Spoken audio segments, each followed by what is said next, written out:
சுவையான பூ போன்ற மென்மையான இட்லி சில இல்லத்தரசிகளுக்கு கைவந்த கலை. இதற்கான ரகசியங்கள் எளியவைதான். அவற்றை பின்பற்றினால் நல்ல ஓட்டல் ஸ்டைல் இட்லி வீட்டிலேயே கிடைக்கும். 1. நல்ல தரமான உளுத்தம்பருப்பும் இட்லி அரிசியும் பயன்படுத்த வேண்டும். 2. அரிசி உளுந்து 4:1 என்ற விகிதம் சரியானது. 3. உளுந்தை தனியாகவும் அரிசியை தனியாகவும் ஊற வைக்க வேண்டும். 4. அரைக்கும்போது குளிர்ந்த நீர் பயன்படுத்தினால் மாவு சூடாகாது. 5.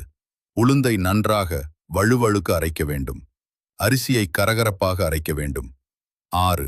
அரைக்கும்போது ஒரு கைப்பிடி அவல் சேர்த்தால் இட்லி மிருதுவாக இருக்கும். 7. மாவை அதிகமாக கெட்டியாகவோ அதிகம் தண்ணீராகவோ விட வேண்டாம். 8. மாவை வெப்பமான இடத்தில் 8 முதல் 10 மணி நேரம் புளிக்க வைக்கவும். 9. மாவை தட்டில் ஊற்றியவுடன் வேக வைக்கவும். 10 முதல் 12 நிமிடங்கள் ஆவியில் வேக வைத்தால் போதும். 11. வேக வைத்ததும் உடனே எடுக்காமல் 2 நிமிடம் காத்திருக்கவும்.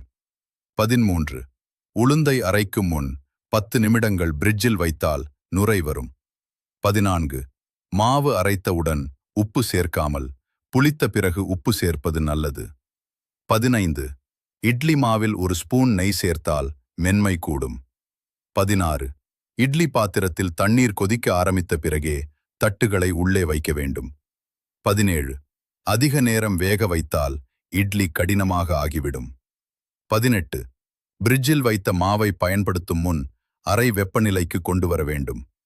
19. உளுந்து படமையாக இருந்தால் ஒரு சிட்டிகை ஆப்ப சோடா சேர்க்கலாம்.